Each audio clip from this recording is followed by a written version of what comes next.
Shalom, shalom, peuple de Dieu. Je vous salue au nom de notre Seigneur Jésus-Christ. C'est bien votre humble serviteur, le pasteur Clyde Nkwansi, de l'église Mission pour la vie évangélique, en sigle MVE, France. Bien-aimés, nous sommes en train de parler sur les 9 dons spirituels. Les 9 dons spirituels que nous sommes en train de parler depuis quelques jours. Mais je crois pour toi qui me suis maintenant, tu pourras rentrer directement dans notre chaîne. Vous pouvez écrire le pasteur Clyde Nkwansi et bien écrire seulement le nom de l'église MV, Mission pour la vie évangélique. Vous aurez tous ces enseignements, c'est très profond et c'est très capital.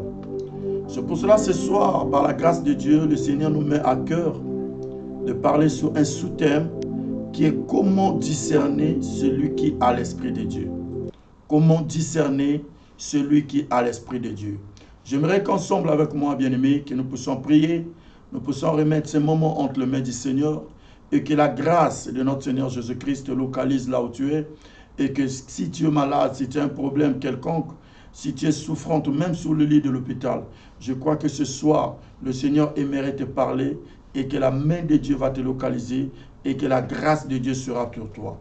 Je prie au nom de notre Seigneur Jésus, Père de gloire, le Dieu d'Abraham, le Dieu d'Isaac, le Dieu de Jacob, le Dieu de la parole et le Dieu de mon Père Anselme Pakou. Seigneur, je remets ces moments en tes saintes mains. Laisse que ta grâce puisse localiser un frère qui a un problème maintenant, puisse localiser une sœur qui a une situation maintenant.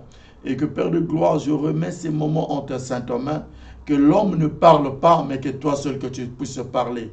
Car tu dis, l'homme ne vivra pas seulement du pain, mais de ta parole. C'est pour cela, Seigneur, oint ma bouche, oint mon entendement, oint, Père de gloire, tout ce qui sortira de ma bouche soit réellement dirigé par toi, par le nom puissant de notre Seigneur Jésus. Nous avons ainsi prié et nous disons Amen. Oui, bien-aimés, je reviens encore une fois de plus pour saluer peut-être ceux-là qui nous ont pris peut-être au milieu. Je vous salue encore une fois de plus. En me présentant, je suis le pasteur Clyde, responsable de l'église MV France, au 100 rue Gabriel Péry à Saint-Denis, au terminus du tramway 5, en face du tramway 5, hôtel Héros. Et là, quand vous rentrez, rien qu'à l'accueil, vous pouvez demander et on va vous montrer la salle de notre église. Oui, bien aimé, ce soir, nous voulons parler sur comment discerner celui qui a l'Esprit de Dieu. Et par là, par les enseignements que nous sommes en train de donner sur les 9 dons spirituels, bien aimé, par là, vous allez découvrir sur les 9 dons qui sont départis ou bien partagés en 3 parties. Là, ce sont les enseignements que nous avons déjà parlé. Mais aujourd'hui, nous voulons parler sur 3 critères et bien 3 personnages. J'aimerais que nous puissions lire la parole de Dieu dans le livre de 1 roi chapitre 4, versets 16 à 28. Oui, bien-aimé, je lis, j'aimerais que tu puisses lire avec moi. La Bible nous dit dans le livre de 1 roi 3, versets 16 à 28. Je lis au nom du Seigneur. La Bible nous dit, un jour, 2 prostituées vinrent se présenter devant le roi Salomon. La première dit, que sa majesté veille bien m'écouter. Moi et cette femme, nous habitons la même maison. J'ai mis au monde un fils dans la maison. À un moment où elle était là, 2 jours plus tard, elle aussi a mis au monde un fils. Nous vivons seuls dans cette maison.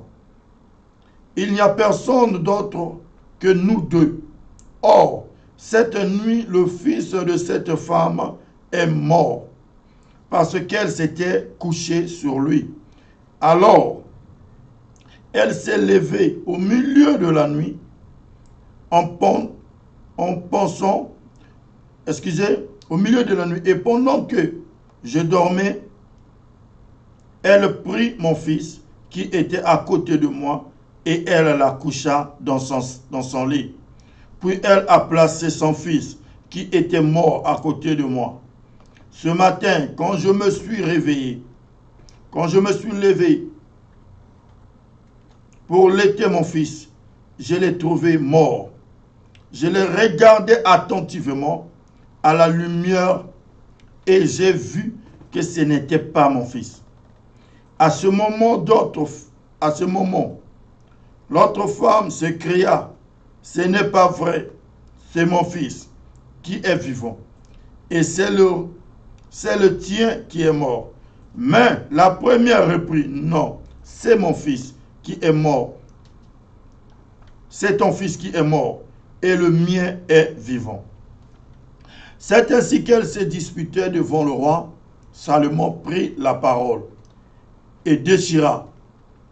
L'une d'entre vous dit, l'enfant qui est vivant, c'est mon fils, et c'est ton fils qui est mort. L'autre répondit, non, c'est ton fils qui est mort, et c'est le mien qui est vivant. Eh bien, voici ce que leur donne, qu'on apporte une épée.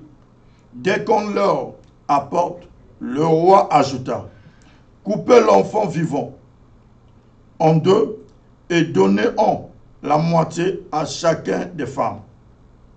La mère de l'enfant vivant, poussée par son profond amour pour son fils, cria, Majesté, qu'on donne plutôt l'enfant vivant à cette femme, mais surtout qu'on ne la fasse pas mourir. Quant à l'autre femme, elle disait, coupez l'enfant en deux. De cette manière, il ne sera ni à moi, ni à elle. Alors le roi déclara, ne tuez pas l'enfant, donnez-le à la première des deux femmes, car c'est elle qui est la mère de l'enfant vivant. Tout Israël apprirent comment Salomon avait rendu la justice à cette occasion, et ils furent remplis d'un profond respect envers le roi. En effet, ils avaient compris que le Dieu lui-même l'avait rempli de sagesse pour rendre la justice. Amen, amen. Oui, bien-aimés, nous avons lu ensemble et nous comprenons ici, là, il y a trois personnages et nous pouvons dire, il y avait le roi Salomon, il y avait cette femme prostitueuse, la mère de l'enfant vivant, et il y avait une autre femme, celle qui avait perdu son enfant au milieu de la nuit. Mais bien, j'aimerais attirer ton attention pour te dire une chose. Or, ici, là, nous voulons voir deux personnes. Il y a la sagesse. Or, ici, là, la Bible nous dit, le roi Salomon, il était rempli de la sagesse de Dieu. Or, la sagesse, c'est ce qui ramène la solution quand il y a quelque chose qui ne va pas. Ça veut dire quand l'homme a perdu l'espoir, quand l'homme est bien dans les entourages, il y a des choses qui ne marchent pas, on a besoin de celui qui a l'esprit de la sagesse, celui qui a le don de la sagesse, afin de venir donner la solution. Et par là, nous voyons que cette femme qui avait perdu l'enfant, elle aussi, elle avait le discernement. C'est-à-dire, malgré qu'elle avait perdu l'enfant. Je crois que vous croyez avec moi, ensemble, surtout les mamans savent, le premier jour que nous mettons au monde l'enfant, le premier jour qu'on met au monde un enfant, on ne peut jamais discerner réellement son enfant. Parce que l'enfant n'a pas encore donné une forme exacte. Mais ce qui m'a plu ici, là, j'ai compris que dans cette femme, il y avait un esprit de discernement. C'est-à-dire, la Bible déclare dans le verset 21, elle a commencé à discerner. C'est-à-dire, elle commençait à voir l'enfant attentivement et elle a compris une chose, que ce n'était pas son enfant qui était mort. Et bien aimé, ici, nous avons encore cette femme qui avait couché sur son enfant, qui s'est endormie sur son enfant et qui voulait prendre l'enfant de l'autre parce qu'elle, en dormant, elle a dormi sur son enfant. Et je me pose la question et je me dis qu'elle était peut-être fatiguée, ou bien qu'elle avait peut-être pris de l'alcool, ou bien quelque chose quelconque qui l'a emmené à dormir sur son enfant. Ça veut dire, là, c'est l'imprudence. Alléluia. Donc, bien aimé dans le Seigneur, nous comprenons une chose ici, là, que nous avons la sagesse, qui est le don de la sagesse, par les enseignements que nous avons faits dans les 9 dons spirituels. Vous allez les voir quand vous allez rentrer dans notre chaîne. Vous allez voir ces enseignements que nous sommes en train de parler sur des dons spirituels. Et là, vous allez comprendre si réellement en vous, vous avez le don spirituel. Quel est le don qui est en vous? Quel est le don qui est en train de marquer votre vie? Quel est le don qui est en train d'impacter votre vie? C'est pour cela, bien aimé, ici nous avons parlé que cette femme-là avait l'esprit, avait le don du discernement. Or, il y a d'autres dons qui peuvent être dans la vie d'une personne, malgré que tu ne pries pas, mais le don est en toi. Mais ce don est comme en quelque sorte étouffé. C'est-à-dire, tu as un don que Dieu a donné. Or, quand Dieu donne un don, ça dépend de la façon dont la personne utilise ces dons-là. Ça dépend de la façon dont la personne marche selon ces dons-là. Or, ici, là, quand nous voyons dans ce même verset, dans le premier chapitre, la Bible déclare que Salomon, jeune qu'il était, quand il s'est présenté devant Dieu en disant qu'on m'a choisi pour conduire ce peuple, mais je ne suis qu'un enfant, j'ai besoin que tu me donnes la sagesse. Bien aimé, c'est ce qu'il avait demandé. Or, ce sont des choses que Dieu avait déjà placées dans la vie de l'homme. Or, ça demande maintenant une dimension spirituelle de la connaissance de la parole de Dieu, afin que tu puisses comprendre réellement quels sont les dons qui sont au-dedans de toi. C'est pour cela que j'aimerais dire à une personne, le don du discernement et le don de la sagesse marchent ensemble. C'est-à-dire ce sont ces deux dons qui sont enseignés, qui sont dirigés par l'Esprit de Dieu. Et par là, nous avons deux sortes d'esprits. Or, nous avons l'Esprit de Dieu qui s'écrit avec un E majuscule. Ça veut dire, quand nous voyons dans la Bible, là où on a écrit l'Esprit de Dieu, c'est-à-dire on a écrit l'Esprit avec un E majuscule, ça c'est l'Esprit de Dieu. Quand nous voyons un l'esprit de l'homme, c'est-à-dire l'âme, ça veut dire là, ça s'écrit avec un E minuscule. Ça parle maintenant de l'homme en fait. L'esprit qui est au-dedans de l'homme. Parce qu'au-dedans de l'homme, Dieu avait mis l'esprit. L'homme est divisé en 3 parties. C'est-à-dire dans l'homme, il y a l'âme, dans l'homme, il y a l'esprit et dans l'homme, il y a le corps. Or, l'âme, c'est ce qui définit la personne réellement. C'est-à-dire ton véritable toi, c'est ton âme. Mais l'esprit que Dieu met au-dedans de l'homme, c'est pour que l'homme soit en contact avec lui. C'est pour cela que la Bible nous dit que il faudrait que tous ceux qui doivent adorer Dieu doivent l'adorer en esprit et en vérité. Ça veut dire que Dieu est esprit. Tous ceux qui veulent adorer Dieu, tous ceux qui veulent s'approcher auprès de Dieu, ils doivent être remplis de l'Esprit de Dieu, qui doivent être remplis de la présence de Dieu. Bien aimé, nous revenons sur comment discerner que celui-ci a l'Esprit de Dieu. Comment on peut discerner que la personne là a l'Esprit de Dieu? J'aimerais revenir un peu dans le verset 21. Nous allons comprendre une chose ensemble, bien aimé, avec moi. La Bible dit dans le verset 21, ce matin, quand je me suis levé pour laiter mon fils, je l'ai trouvé mort. Ça veut dire que la femme, au milieu de la nuit, quand elle se réveille au milieu de la nuit, là c'est la prudence. C'est-à-dire que chaque maman doit toujours se réveiller au milieu de la nuit pour connaître la température de son enfant. La Bible dit quand elle s'est réveillée, quand elle s'est réveillée au milieu de la nuit pour laiter son enfant, la Bible nous dit, je l'ai trouvé mort. Je l'ai regardé attentivement à la lumière. La Bible dit, là c'est maintenant la prudence. Ça veut dire elle s'est réveillée. Or, normalement, dans la logique, elle devait commencer déjà à crier, à pleurer. Parce que comment l'esprit du discernement est rentré en elle? Comment on peut savoir que cette femme avait l'esprit du discernement? C'est parce que malgré qu'elle a trouvé son enfant mort, la Bible déclare, elle s'est réveillée et elle commençait à regarder l'enfant attentivement avec la lumière. Or, la véritable lumière, c'est qui c'est Christ lui-même. Il faudrait que dans ta vie, la lumière soit éclairée. Il faudrait que dans ta vie, que tu puisses être éclairé par la lumière du Saint-Esprit. La Bible nous dit que cette femme, elle s'est réveillée au milieu de la nuit. La Bible dit, quand je me suis levé pour laiter mon fils, je l'ai trouvé mort.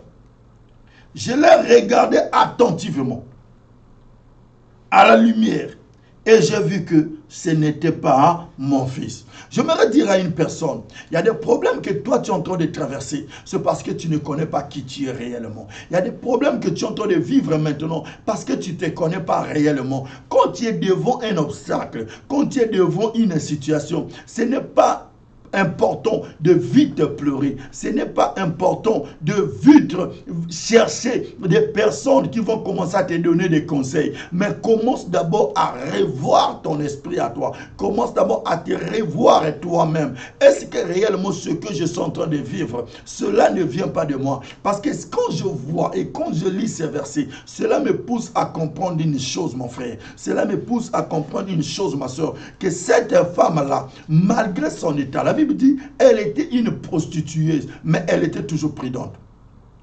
Et par là, nous allons nous poser des questions. Et quand nous remarquons dans la parole de Dieu, la plupart des prostitueuses, ceux qui étaient des prostituées, des femmes qui faisaient la vie, ce sont la plupart des personnes qui ont reçu la grâce. Or, on va se poser la question, mais pourquoi ces personnes ont reçu la grâce? Parce qu'au-dedans d'eux, il y avait beaucoup qui avaient l'Esprit de Dieu. C'est à cause des situations, à cause des problèmes qu'ils ont rencontrés, ce sont ces problèmes-là qui les ont emmenés peut-être à vivre ce qu'ils ont vécu, et bien ce qu'ils étaient, que nous avons connu. C'est comme cette femme-là, Rahab.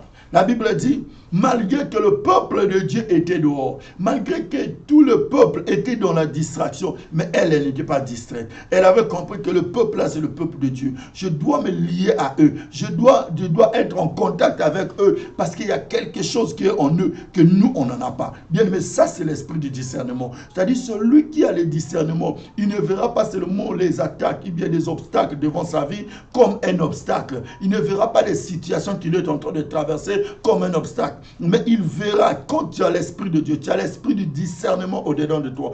Chaque problème qui peut arriver dans ta vie, chaque situation que tu peux rencontrer dans ta vie, tu pourras seulement dire que c'est une porte d'entrée que le Seigneur est en train de préparer pour moi. Si le Seigneur a permis, c'est qu'il y a quelque chose devant. Et cette femme-là était sauvée, elle et sa famille et ses parents, à cause de l'esprit du discernement. Je suis en train de prier pour une personne. Toi qui me suis maintenant, toi qui es en train de me suivre en direct, que l'esprit de discernement puisse te localiser de là où tu es. Quelle que soit la situation que tu es en train de traverser, mais que le Seigneur commence à mettre au-dedans de toi un esprit de discernement. Que le Seigneur commence à mettre au-dedans de toi un esprit de sagesse. Parce qu'à travers la sagesse, tu peux bien arranger les problèmes. À travers l'esprit de discernement, bien aimé, tu sauras défendre devant des obstacles, devant la situation qui est en train de te mettre mal à l'aise. Oui, bien aimé, c'est cet esprit qui est dans l'homme. L'esprit qui est au-dedans de l'homme, c'est quoi? C'est l'esprit de l'âme. Or que l'âme est dominée par le corps. L'âme est dominée par le corps. Parce que quoi? L'âme, d'abord, c'est quoi? L'âme, c'est ce qui définit la personne. C'est-à-dire, moi, pour te connaître réellement, c'est ce qui sort de ta bouche. C'est-à-dire, quand tu parles, je n'ai pas besoin de te voir. Je n'ai pas besoin qu'on puisse me dire ça, c'est X, Y. Mais si je te connais rien qu'à travers ta voix, or la voix qui sort en toi, cette voix qui est en train de sortir en moi, c'est l'âme. Mais c'est pour cela que ton âme doit être dominée par l'Esprit de Dieu. Or, si ton âme est dominée par le corps, or le corps, c'est ce qui nous emmène à vivre dans le péché. Le corps, c'est ce qui nous emmène à vivre dans l'envie. C'est-à-dire, quand tu vois l'autre acheter, exemple, une voiture, l'autre a voyagé, l'autre est en train de faire des exploits, bien aimé, automatiquement, tu commences à sentir comme de la haine. Ça, c'est le corps qui est en train de ramener quelque chose comme une influence dans la vie de l'âme. Et l'âme commence à adopter. C'est-à-dire, l'âme, il est au milieu entre le corps et l'esprit. C'est pour cela que j'ai prié pour une personne, que ton âme soit dominée par l'Esprit de Dieu.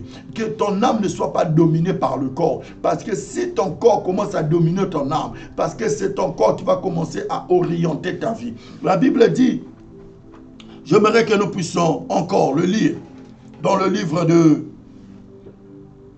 2 Timothée chapitre 4, verset 3 jusqu'à 4. Je lis au nom de Seigneur. La Bible dit, car il viendra un temps où les hommes ne supporteront pas la sainte doctrine, mais ayant la démangeaison d'entendre des choses agréables, et se donneront une foule de docteurs selon leurs propres désirs, détourneront leur oreille de la vérité et se tourneront vers les fables. Ça veut dire quoi, bien-aimé? Le temps que nous sommes, si tu n'as pas le discernement, si tu n'as pas un esprit de discernement, aujourd'hui, bien-aimé, le corps nous emmène que nous devons écouter les gens qui vont commencer à prophétiser seulement à notre vie. Les gens qui vont commencer à nous dire que nous serons bénis, mais qui ne vont pas guérir ton âme. Or, ton âme doit être guérie pour que tu sois forte, pour que tu sois debout dans la vie spirituelle. Il faudrait que tu puisses développer ton côté spirituel. C'est-à-dire que ton âme doit vivre une supériorité de l'esprit au-dedans de toi. Ça veut dire que l'esprit de Dieu va prendre le dessus sur ton âme. Mais si ton âme commence à prendre le dessus, ça veut dire que le corps commence à prendre le dessus sur l'âme. Ça veut dire que ton esprit va être faible. Tu ne vas pas connaître les dons qui sont au-dedans de toi. Le Seigneur a mis au-dedans de l'homme, il a mis des dons dans ta vie. Il a mis des dons pour que tu puisses aller plus loin. Les dons que Dieu a mis au-dedans de toi, bien-aimé. C'est pour cela l'ennemi connaissant ce qui est au-dedans de toi. J'aimerais dire une chose. Contre l'histoire de David et Goliath. Et je me pose la question. Pourquoi Dieu avait permis que Goliath puisse rester pendant 40 jours en train de défier le peuple de Dieu? Bien aimé, il y a des choses que le Seigneur peut permettre, même si le problème est en train de durer, même si le problème est en train de mettre du temps, parce que le Seigneur veut que toi tu es un David de ta famille, que le jour J que tu puisses arriver, afin que tu puisses te déclarer, afin que des choses puissent changer. Ne pleure pas parce que tu es malade maintenant, ne pleure pas parce que tu as des problèmes de finances maintenant, ne pleure pas parce que tu as des problèmes de santé maintenant, mais commence à voir qu'il y a quelque chose que le Seigneur veut faire maintenant. La Bible dit que cette femme-là, au milieu de la nuit, quand elle s'est réveillée pour laiter son enfant, c'est là où elle avait compris que non, ça là, c'est pas mon enfant, parce qu'elle a cherché la lumière. Bien aimé, chaque fois que dans ta vie, il y a une partie de l'obscurité, il y a une partie sombre de ta vie, cherche la lumière. Or, la lumière, ce n'est que la parole de Dieu. Or, quand tu cherches la lumière qui est la parole, il viendra pour aplanir, il viendra pour éclairer ta vie, il viendra pour donner la solution à tes problèmes. Amen, amen, amen, amen. C'est pour cela, bien aimé, nous avons dit, nous avons deux sortes d'esprits. Nous avons l'esprit de Dieu, comme je l'ai dit tantôt, l'esprit de Dieu qui s'écrit avec un E majuscule. C'est-à-dire quand on écrit l'esprit de Dieu, c'est avec un E majuscule. Et quand nous écrivons l'esprit qui est au-dedans de l'homme, c'est-à-dire l'esprit avec un E minuscule, c'est cet esprit qui est dans l'homme. C'est-à-dire c'est cet esprit qui est au-dedans de toi là, qui s'écrit avec un E minuscule. Alléluia. Et je crois, bien aimé, nous avons donné ces versets. La Bible nous dit, c'est pourquoi il y a des personnes que nous devons dégager. Dans ta vie, il y a des choses que tu dois dégager. Il y a des personnes que tu dois dégager devant ton entourage. Il y a des choses que tu dois dégager devant ta vie spirituelle. Et la Bible nous dit, il y a des personnes que nous devons dégager. Quelles sont les personnes que nous devons dégager? Comme nous l'avons lu dans le livre de 2 Timothée, verset 4, verset 3 à 4. La Bible dit, car il viendra un temps où des hommes ne supporteront plus la sainte doctrine. Bien aimé, ça c'est la chair. Ça c'est l'âme. Ça c'est les désirs de la chair. Il y aura un temps où les hommes ne supporteront plus la doctrine de Jésus. Il y aura un temps où les hommes ne supporteront plus la sainte doctrine. Mais ayons la démangeaison d'entendre les choses spirituelles. Aujourd'hui, beaucoup de gens ne veulent plus écouter les choses de Dieu. Oui, bien aimé, c'est parce que le corps est en train de prendre le dessus sur toi. C'est parce que les désirs charnels est en train de prendre le dessus sur toi. Si tu devais comprendre la volonté que Dieu a pour toi, la vision que Dieu a pour toi, c'est pourquoi le Seigneur est en train de te garder encore jusqu'à aujourd'hui, parce que Dieu a une mission avec toi. Mais c'est ça, bien aimé, dans le verset 4. C'est pour cela que j'aimerais dire à une personne, il y a des personnes que nous devons dégager devant nous.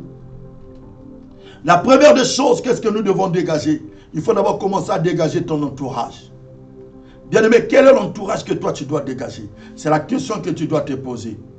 La parole de Dieu nous dit, nous devons d'abord dégager l'entourage. Or, l'entourage d'abord c'est quoi? C'est l'homme-âme que nous devons dégager. C'est-à-dire l'entendement des hommes, l'entendement qui est charnel, les désirs qui sont charnels, c'est ce que nous devons dégager. Nous devons dégager, oh, tu seras béni, voici ce qu'on va faire pour toi. Non, bien-aimé, il y a des choses que nous devons dégager devant nous. Si tu veux réellement vivre la promesse de Dieu, si tu veux réellement vivre les dit l'Éternel dans ta vie, il y a des choses que nous devons dégager. C'est pourquoi ces personnes que nous devons dégager, nous avons dit, nous avons l'homme-âme. Et c'est cette personne que nous devons dégager avec assurance. Tu dois dégager cet homme-là avec assurance, mon frère. Tu dois dégager la personne-là avec assurance.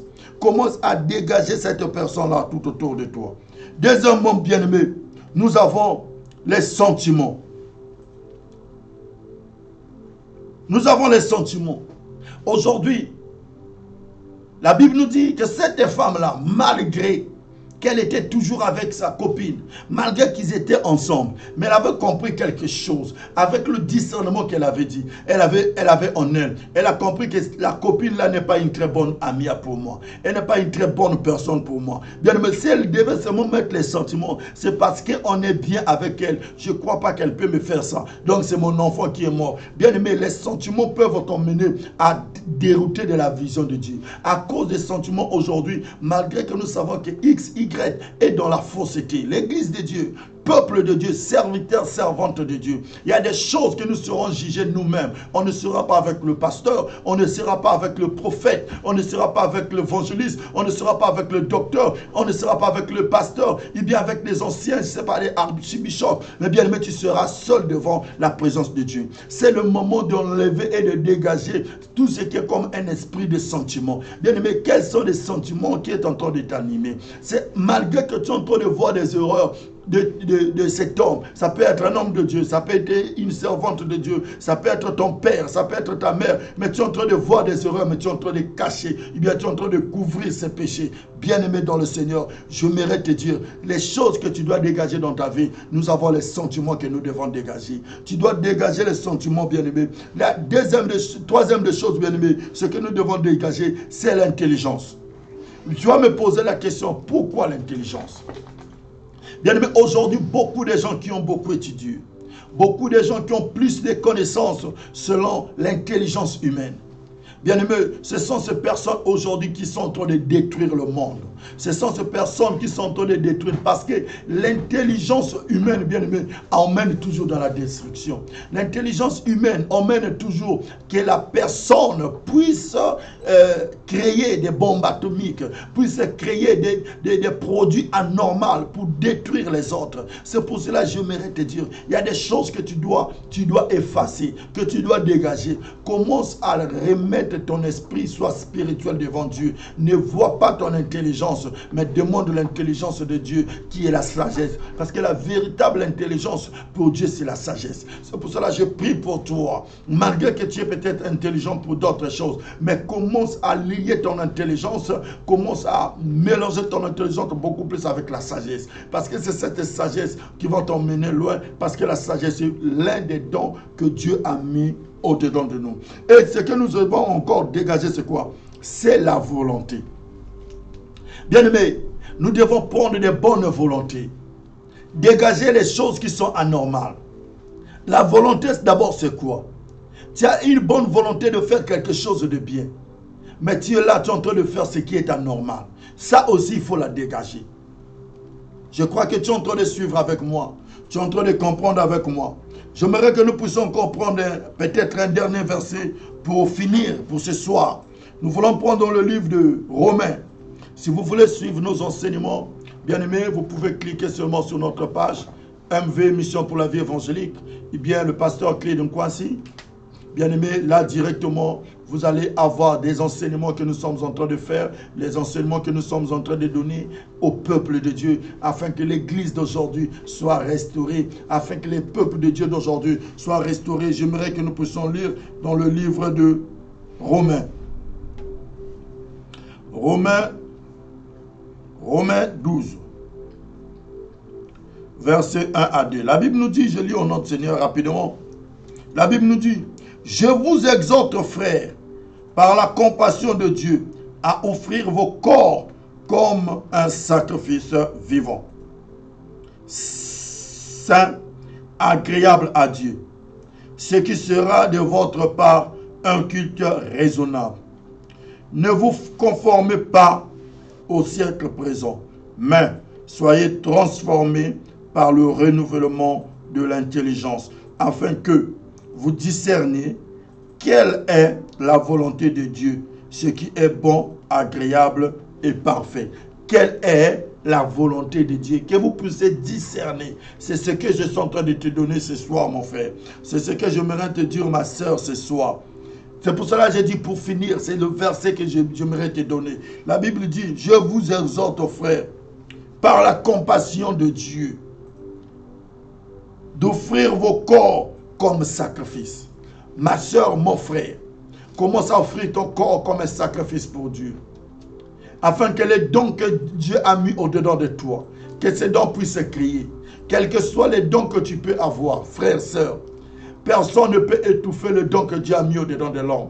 Quel que soit tout ce que l'homme peut vouloir faire, il ne pourra pas parce que le don, c'est Dieu qui la donne. Et quand Dieu donne un don, il ne répond pas. Mais pour que ton don puisse créer, pour que ton don soit encore mûr, il faudrait que tu sois devant la présence de Dieu. Il faudrait que tu sois devant la présence d'un Père qui va t'orienter. Nous avons l'image du prophète Samuel. La Bible dit, il était d'abord l'enfant auprès d'Élie, le souverain sacrificateur.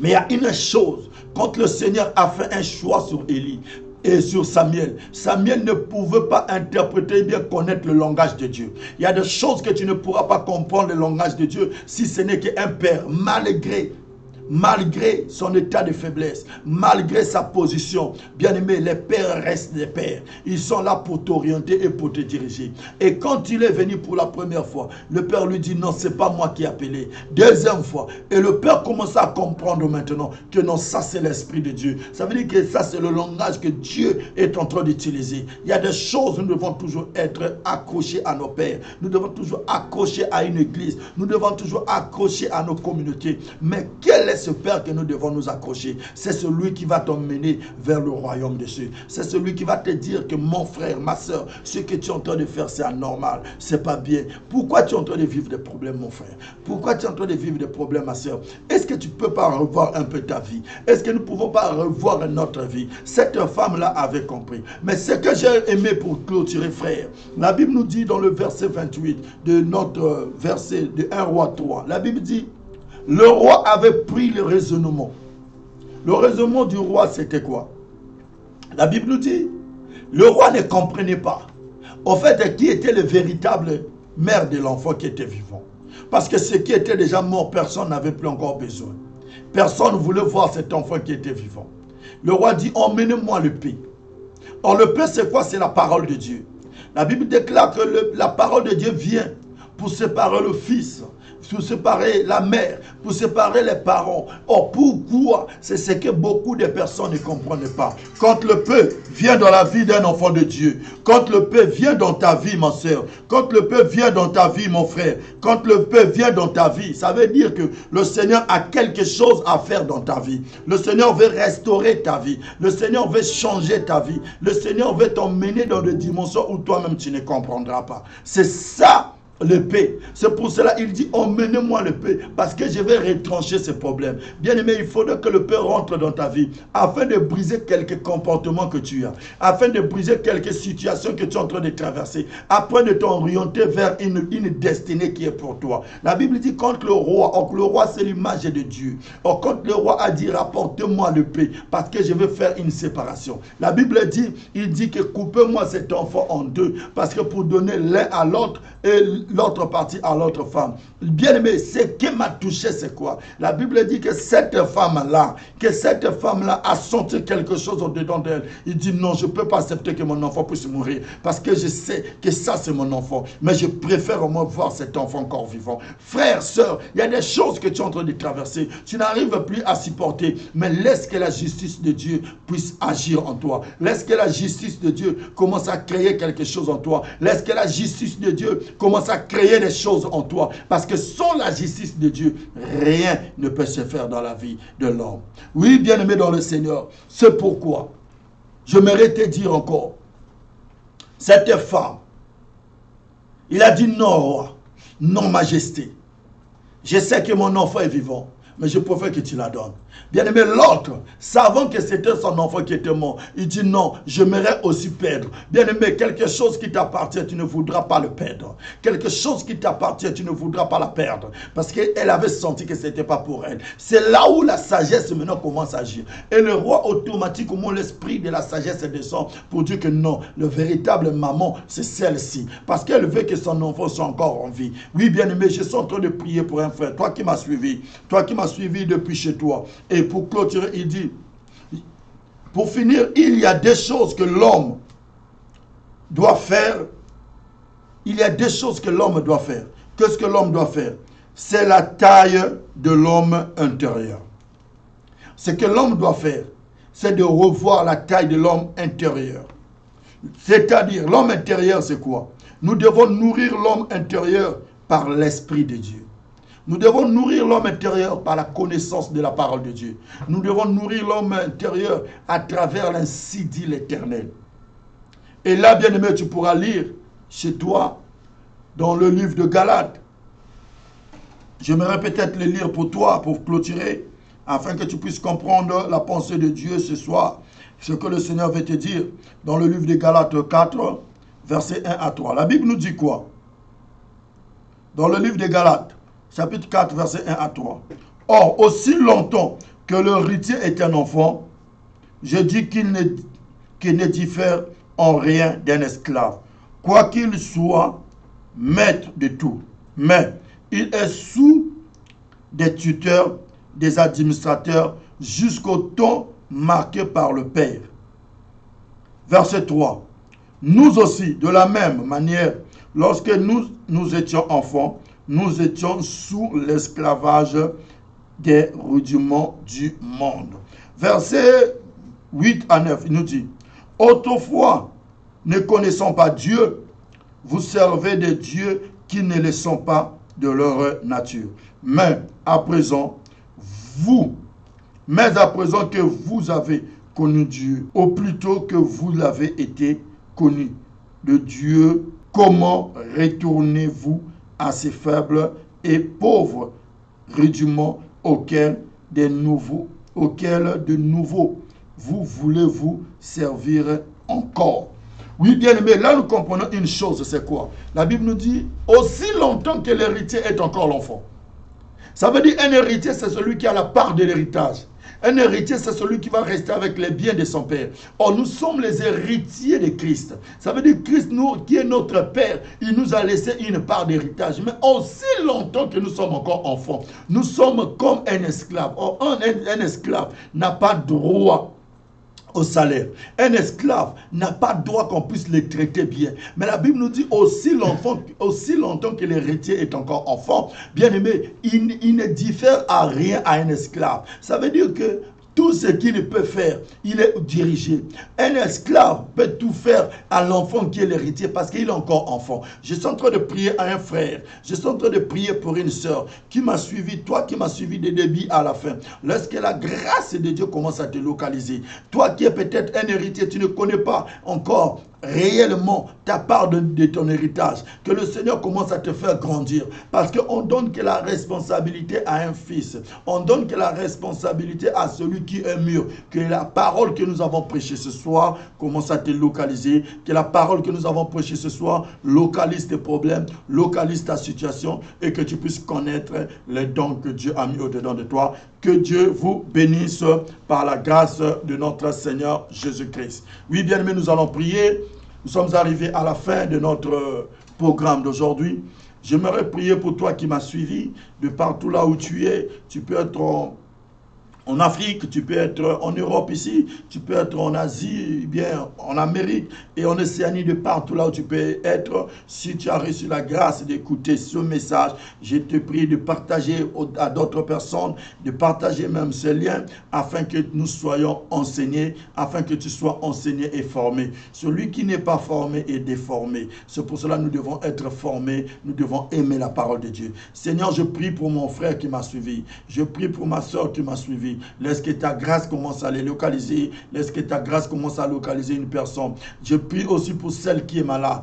Je prie aussi pour celui qui est malade. Je prie aussi pour celui qui a déjà perdu l'espoir, qui se dit que rien ne peut marcher. Père de gloire, malgré que cette femme, elle était faussement accusée que son enfant est mort, mais elle n'avait pas perdu espoir. Elle savait que c'était son enfant qui était vivant. Oui, Père de gloire, pour ceux qui sont malades, pour ceux qui sont abattus, qui n'ont plus l'espoir, Seigneur, que cet esprit de cette femme qui avait encore la foi, qui disait que je sais que mon enfant est encore vivant, et je crois que pour celle qui est malade, et Père de gloire, que cet esprit de la foi va encore demeurer en eux, afin de comprendre que cette maladie, comme toi-même tu l'avais dit devant le tombeau de Lazare, devant le sang de Lazare, que cette maladie n'est pas emmenée à la mort, mais c'est cette maladie, c'est pour la gloire de Dieu. Père de gloire, je suis en train de prier pour une personne qui a des situations, que ces situations soient pour la gloire de Dieu, que ces problèmes soient pour la gloire de Dieu, et qu'afin que ton nom soit glorifié et élevé, dans le nom puissant de notre Seigneur Jésus, nous avons ainsi prié.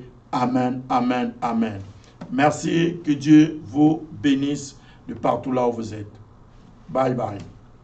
À la prochaine.